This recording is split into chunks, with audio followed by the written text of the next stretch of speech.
Magandang hapon po sa ating lahat at ngayon ay February 12 at 5:01 ng hapon. Medyo nakahabol po ako dito sa ating opisina para masamahan ko kayong mga ating kababayan na commuters at yung mga may pribadong sasakyan. Alam ko susuong na naman kayo sa traffic, pauwi sa inyong mga pamilya.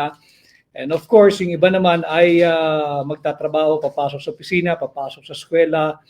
At magandang umaga, magandang tanghali, magandang hapon sa mga Pilipino saan man po kayong panig ng mundo. At isa na naman po tayong hapon na magkakaharap, isang diretsang ugnayan.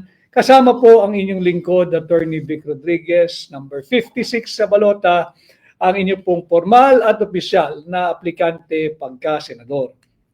Marami pong mga kaganapan na again ang ating pong take dito, ang layunin talaga ay malihis dito sa napakalaking anomalya, bulilyaso at kontrobersiya. Dulot nga nung tinatawag nating hindi po pirmado, hindi po napuno, puno ng blanco, 28 items na blanco diyan sa Bicameral Conference Committee, final, ratified, approved, signed, and filed report.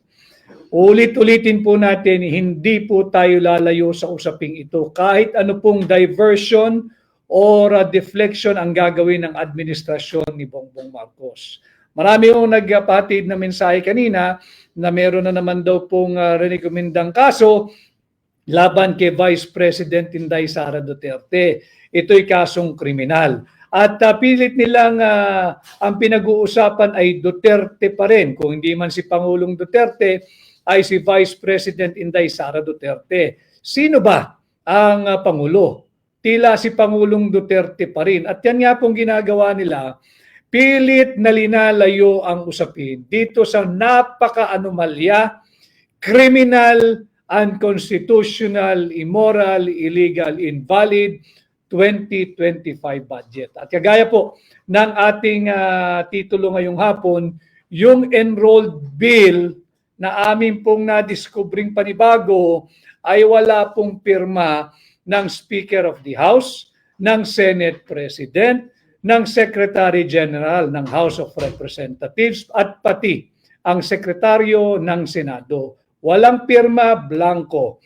Mahalaga pong pinag-uusapan natin ito sapagkat kung matatandaan po ninyo, humiling po tayo last week sa Korte Suprema na mag-issue ng tinatawag nating subpoena ducis tecum. Ibig sabihin po noon, nagre-request tayo sa kataas-taasang hukuman na subpinahan na at utusan ang mababang kapulungan na ilabas yung kopya. Dalawa po yun. Ilabas yung kopya ng General Appropriations Bill at ilabas yung kopya ng enrolled bill. Ang ating pong layunin, yung layunin po ng ating legal team, iatras yung dokumento. Kunin natin yung kopya ng General Appropriations Bill. Wag na po yung GAA, pirmado po yun eh. So, yun ang magko-corner po sa kanilang lahat. Ang hinihingi po natin, subpinahan yung kopya ng General Appropriations Bill. Mag-issue ng subpina ang Korte Suprema dito rin at ipalabas yung enrolled bill. Para po iahambing natin ito at ipapakita hindi lamang sa Korte Suprema kundi para sa inyo, sambayan ng Pilipino, iahambing natin doon sa ratified, filed, approved at signed final bicameral conference committee report. Na nakita naman natin ay natatakan na na-receive ng House of Representatives Bills and Index Service noong December 11, nakaraang taon po yan, December 11, 2024, around 4 o'clock in the afternoon. Mahalaga ito sapagkat meron po tayong na-discover. Sabi po kasi nung Congresswoman ng Marikina na ginagawa pong mga Pilipino, si Congresswoman Stella Kimbo, kung himingi daw po tayo, kung gusto natin makita yung enrolled bill, magtungo tayo doon sa sinasabi nilang archive section ng House of Representatives. Tayo naman po ay masunurin, yung ating legal and research team ay masunurin. Tumungo po sila diyan sa tinatawag nating archive section o archive department ng House of Representatives. Hesitant po yung mga empleyado roon, subalit pinakita po yung kopya ng archive section ng House of Representatives. Doon po sa, ang kopya pong pinakita, yung kopya na ng GAA, yung General Appropriations Act, Volume 1-B, page 752. Yun po yung signature page. Wala rin pong pirma ang Speaker of the House. Wala rin pong pirma ang Senate President. Wala rin pong pirma ang Secretary General ng House of Representatives at wala rin pong pirma ang Sekretaryo ng Senado ng Pilipinas. Therefore, meron pa tayong isang hinahanap, yung kopya ng enrolled bill. Yun po yung pinakita nila, wala pong pirma. At pakikita ko kasi alam ho ninyo, ang nagsabi po kasi na magpunta sa archive section mismo si Congresswoman Stella Kimbo. Sinusunod lang natin yung kanyang payo dahil masunurin po ang mga membro ng Hakbang ng Maisog, di nagre-research po lahat. At yun nga po, nagpunta roon at ito po ang nakita. Ipapakita ko lamang po sa inyo. Ito po ay matatagpuan sa GAA Volume 1-B, page 752. Ito po yung nakita. Sa archive section po yan, archive section. Pakikita natin. Ayan o. Parang blurred. But anyway, wala pong pirma. At ito po ay galing mismo diyan sa archive section. Nung tinanong po ng ating mga mama nagsasaliksik, ang sabi sa kanila, baka magpunta kayo doon sa Committee on Appropriations ng House of Representatives. Yung enrolled bill, baka doon may kopya na may pirma. So nagtuturuan na po sila. Maiipit po sila rito. Ulitin ko, yung sinabi po ni Pangulong Duterte nung una po naming inilahad ito sa inyo mga kababayan. Ang sabi niya, mahirap mong paglaruan ang isang government transaction, ang isang government document na napakasela, napaka-importante katulad ng General Appropriations Act, katulad ng General Appropriations Bill, katulad ng Enrolled Bill, at katulad ng Final Ratified, Approved, and Signed Bicameral Conference Committee Report. Marami po kasing kopya yan. Ano po yung kahalagahan ng pinakita ko sa inyong blanco? Galing na po ito mismo sa archive section ng House of Representatives. Ano po yung kahalagahan ng archive?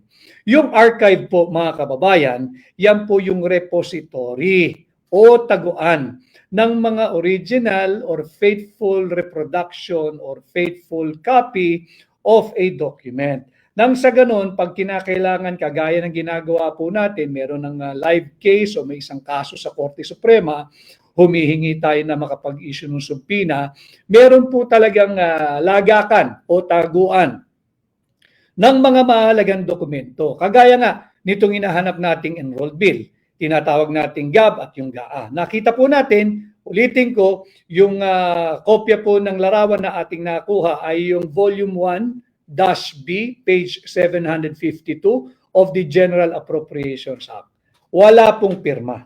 Walang pirma. So makikita niyo mga kababayan kung paano talaga tayo sinasalaula at binubudol nitong Marcos administration. Hindi lamang iniwang blanco yung ating pundasyon ng ating budget. 28 line items blanco, ang halagang kabuuan ay higit kumulang 241 billion pesos na tinatawag na congressional insertion. Bakit insertion? Blinangko nga po nila. Tapos na yung proseso, biglang nagkaroon ng halaga, insertion po ang tawag doon. Bawal po yon dahil walang kapangyarihan sino man. Mapasenado, mapamababang kapulungan, higit pa ang Malacanang na makialam pagtapos na ang proseso ng pagpasa ng ating taunang budget. Kaya po tayo bumabalik sa usaping ito. Lahat po yan, yung sinasabing impeachment laban kay Vice President Inday Sara Duterte, tatalakayin pa rin po natin mamaya. At itong bagong kaso laban sa kanya na inciting to sedition at grave threat, lahat po ito ay paglilihis dito sa higit na malaking pananagutan ng Marcos administration. Lahat po ito ay paglilihis sa napakalaking incompetence ng Marcos administration pilit nilang pinagtatakpan.